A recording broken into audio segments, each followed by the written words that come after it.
Era poco más de mediodía en Broughton, Mississippi. El calor aún no se había asentado en las grietas del casco antiguo, pero la tensión sí lo había hecho en el modesto restaurante. Los ventiladores de techo giraban perezosamente sobre las mesas de los clientes habituales y sus silenciosas rutinas hasta que entró ella, una mujer negra alta, con un elegante traje bajo una chaqueta ligera, sin compañía, sin placa visible, solo una pequeña carpeta de cuero bajo el brazo y una mirada que hacía dudar a la gente. Elise Rowe se sentó en la esquina, pidió una ensalada Cobb y abrió la carpeta. El papel crujió suavemente. Nombres, fechas, horas. El tipo de documentos que no deben estar a la vista, a menos que quieras que alguien los note. No estaba allí para esconderse, pero tampoco lo esperaba. El agente Jared Flint, de 29 años, tercera generación de la policía, entró al restaurante tras una llamada por una queja por ruido que resultó ser de un par de chicos riéndose demasiado fuerte en un estacionamiento. Necesitaba café. Lo que vio, en cambio, fue lo que le habían enseñado extraoficialmente a interpretar como inusual. Una mujer negra sola, observando, escribiendo, leyendo. Entrecerró los ojos, se ajustó el cinturón de servicio y tomó una decisión. Ella no levantó la vista cuando se acercó. Estaba acostumbrada a esa parte. ¿Espera a alguien, señora? Su voz era cortés, pero con un deje de presunción. Ella levantó la vista lentamente. No, solo estoy almorzando. Asintió. Se inclinó un poco más y notó el documento que sobresalía a medias de su carpeta y su emblema, descolorido, pero inconfundible, de una investigación federal. Entrecerró los ojos. «Trabajas para los federales». Ella no respondió. Él lo interpretó como resistencia. He tenido gente que haciéndose pasar por todo tipo de cosas. De repente, están transmitiendo en vivo, gritando sobre derechos y amenazas. Es peligroso llevar el uniforme equivocado, aunque sea de mentira. Su respuesta fue tranquila y controlada. No llevo uniforme, pero llevas material federal. Viste un sello en un documento. Eso no es un delito. Retrocedió lo suficiente para tocarse el hombro. Mike, Unidad 3. Solicita refuerzos para el restaurante. Posible identificación fraudulenta.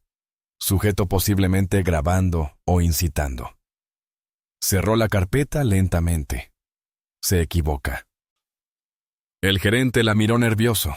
Una pareja blanca 2 mesas más allá se removió en sus asientos. Uno de ellos murmuró: «Parece fuera de lugar». Flint señaló: «Ves, no soy solo yo». Elise lo miró fijamente, sin pestañear. «Tu instinto no es la ley, y tu sospecha no es causa probable». Él sonrió. «¿Vas a recurrir a mi abogado ahora?» Metió la mano lentamente en su chaqueta, sacó una fina cartera para la placa y la abrió, pero no lo suficiente para que el resto del restaurante la viera. Solo para él, de verdad. Los ojos de Flint se abrieron de par en par. Un instante de silencio. Entonces habló, sin alzar la voz, pero con una precisión que atravesó el calor del momento. «Estoy aquí en una misión federal oficial, y el hombre al que vine a ver es su jefe de policía». El silencio a su alrededor fue inmediato. Flint abrió la boca, pero no pronunció palabra. Elise cerró su placa, la dejó sobre la mesa y dijo con serenidad: «Acaba de pedir refuerzos para la mujer enviada a arrestar a su jefe». Broughton, Mississippi. Parecía uno de esos pueblos donde nunca pasaba nada. La calle principal aún tenía letreros pintados a mano. Las campanas de las iglesias sonaban los domingos. La gente conocía a los perros de los demás por su nombre. Pero bajo todo ese discreto encanto, se escondía una podredumbre de la que nadie se atrevía a hablar. Las quejas fueron desestimadas. Las cámaras dejaron de funcionar misteriosamente.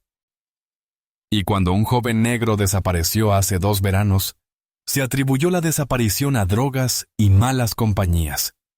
Caso cerrado en 48 horas. Elise Rowe llevaba 6 meses vigilando a Broughton discreta y metódicamente. No trabajaba desde un escritorio. Su trabajo consistía en ir donde se enterraban las cosas y desenterrarlas. Ya había descubierto una serie de quejas internas contra el Departamento de Policía de Broughton. Discriminación racial, tácticas de intimidación y lesiones inexplicables durante los arrestos. Nada se quedaba porque alguien arriba siempre lo limpiaba antes de que llegara a un tribunal. Ese alguien tenía un nombre: el jefe Dale Crumb. Crumb era de la vieja escuela, con antecedentes militares y un historial impecable, al menos en teoría. Predicaba la disciplina, la lealtad y el conocimiento de la ciudad.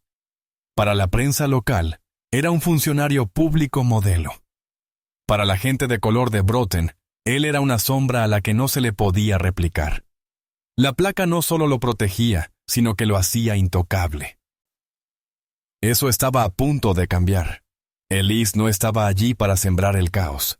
Vino en busca de respuestas y actuó según las reglas, hasta que éstas dejaron de proteger a quienes debían servir. Su investigación había crecido silenciosamente como raíces bajo el pavimento. Una madre cuyo hijo fue electrocutado accidentalmente en la entrada de su casa. Un exoficial que renunció tras descubrir que las grabaciones de su cámara corporal habían sido borradas misteriosamente. El dueño de una tienda cuyas llamadas de auxilio fueron ignoradas tras negarse a ofrecer descuentos a los policías. Todas las historias por sí solas no significaban nada. Juntas. Pintaron un cuadro y Elise estaba allí para enmarcarlo con claridad. No llevaba su placa en el pecho. No gritaba. Eso era lo que la hacía peligrosa. Había aprendido al principio de su carrera que la justicia no llega cuando alzas la voz.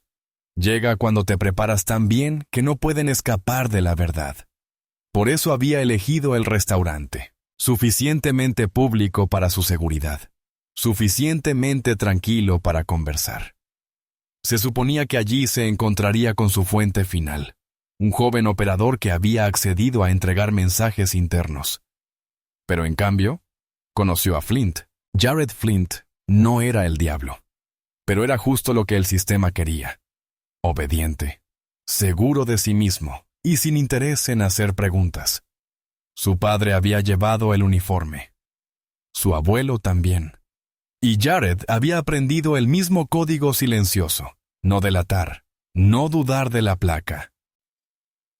Y tratar siempre al forastero como una amenaza. Así que cuando vio a Elise, sola, serena e indescifrable, su instinto no fue curiosidad, fue control. Elise ya había visto ese patrón antes.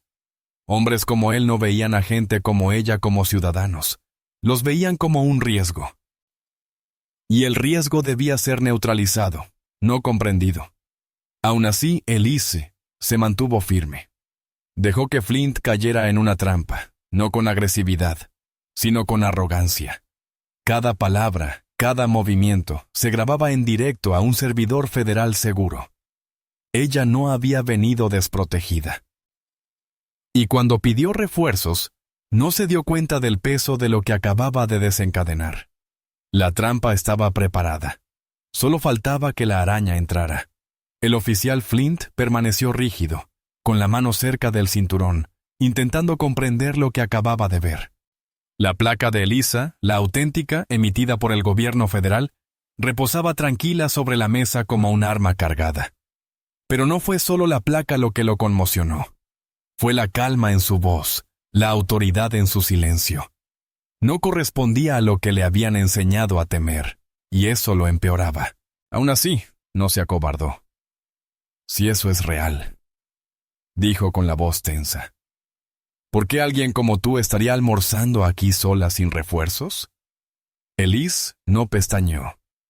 Porque no necesito refuerzos para comer. Flint volvió a buscar su radio. Unidad 3 a base. Necesito confirmación inmediata. Posible suplantación de personal federal. Pero Elise se inclinó hacia adelante, con voz firme. Esa llamada se está registrando.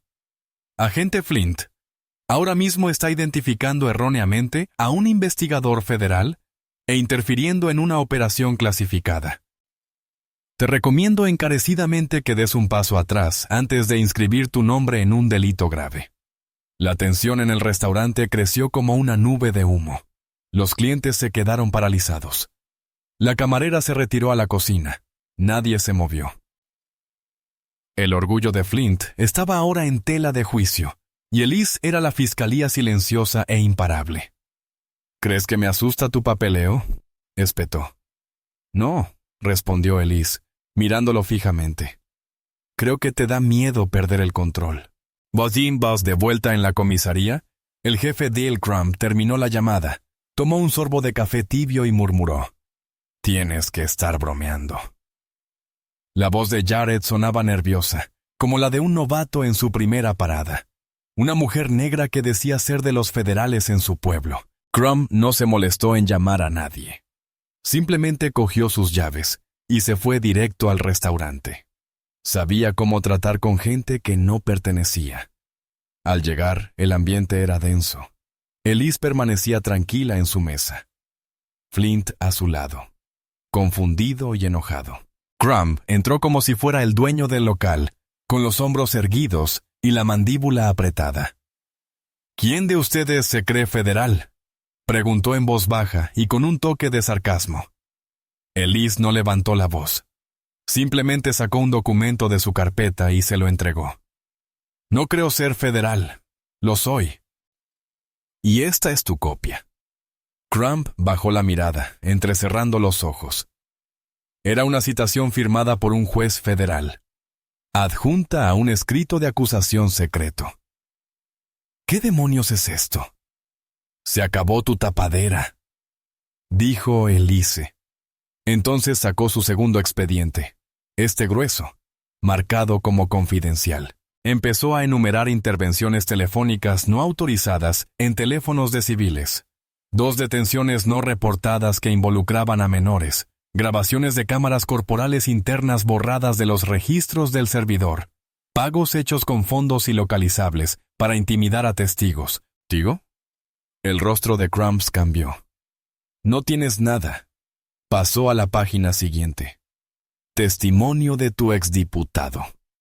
Registros bancarios con transferencias no registradas. Mensajes entre tú y conocidos intermediarios criminales.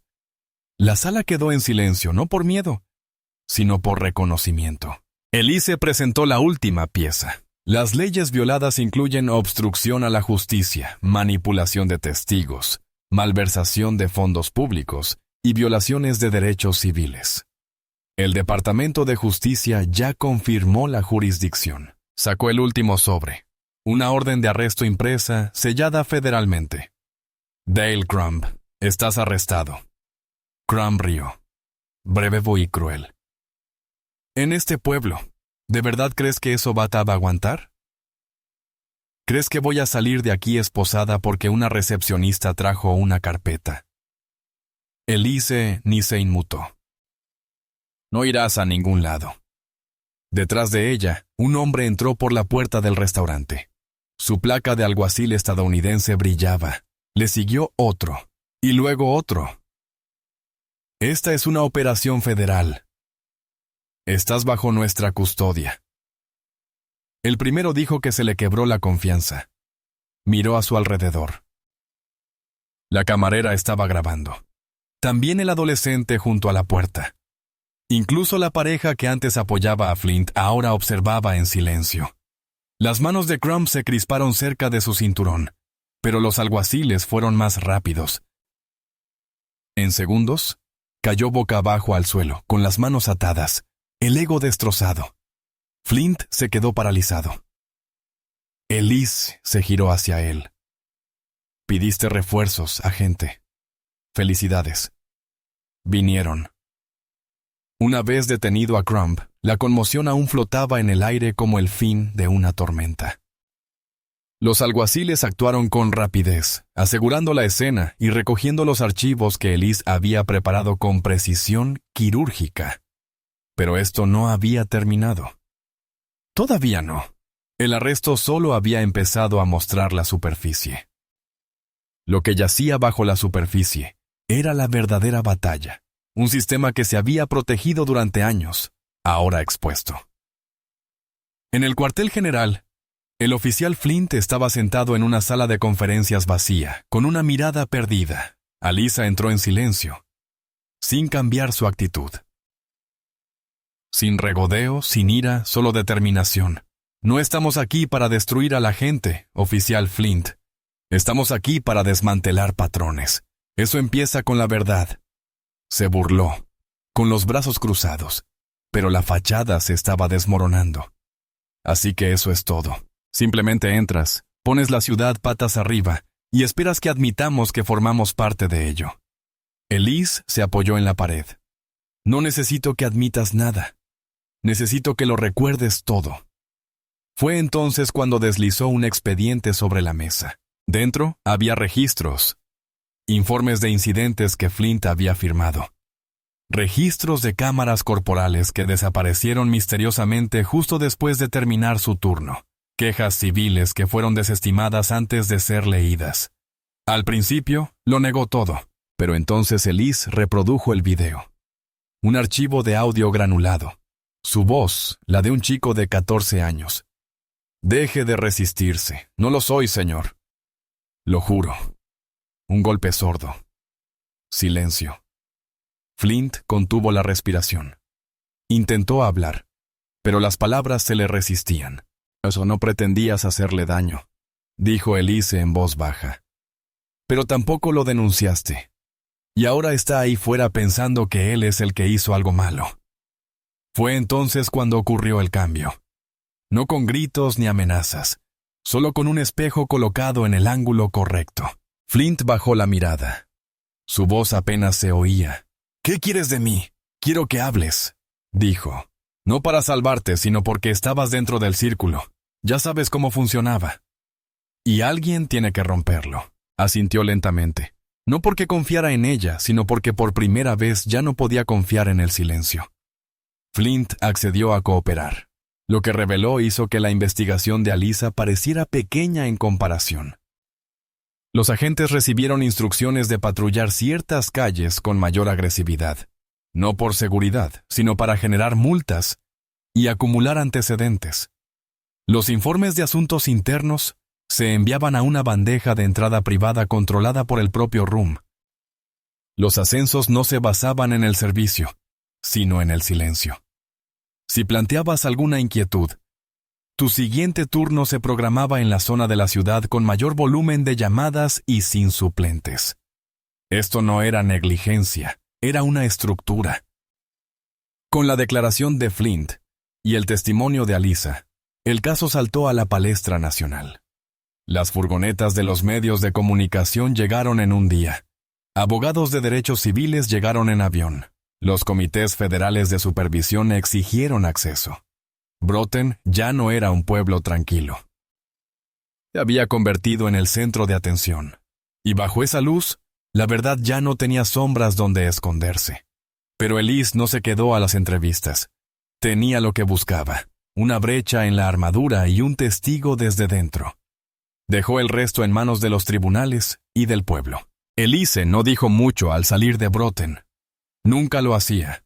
El pueblo que dejó atrás ya no era el mismo lugar al que había entrado hacía una semana. Puertas que siempre habían permanecido cerradas ahora se abrían. La gente que solía susurrar comenzaba a hablar. La placa que una vez protegió a las personas equivocadas, finalmente estaba siendo cuestionada. Y aunque las cámaras habían ido y venido, la historia apenas comenzaba para ellos. No esperó el crédito. Su nombre no saldría en los titulares. Ese nunca fue el punto. La justicia para Elise no se trataba de atención, se trataba de aire. La gente merece respirar sin miedo.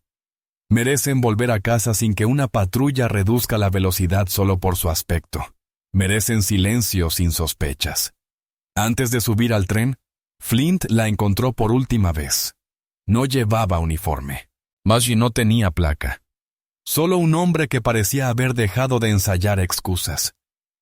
Solo quería pedirte disculpas, dijo en voz baja. Elise ni se inmutó. «No me lo digas a mí», respondió. «Díselo a la próxima persona que tenga miedo de entrar sola a un restaurante. Díselo con tus acciones. Dilo cuando nadie más te vea». Asintió lentamente. «¿Crees que puedo arreglar algo de esto?» Hizo una pausa. Nadie lo arregla solo, pero puedes evitar que crezca. Entonces subió al tren. Se sentó y abrió una página en blanco de su desgastada libreta de cuero. En la parte superior escribió «Caso cerrado». Y debajo añadió una línea más suave, más personal. A veces, la amenaza más peligrosa es el silencio con el que todos hemos aprendido a vivir. El tren arrancó del andén. El pueblo desapareció tras los árboles. Pero la mirada que dejó atrás, la mirada que dirigió a Crumb, Flint y todos los que la vieron mantenerse firme, permaneció. Y sería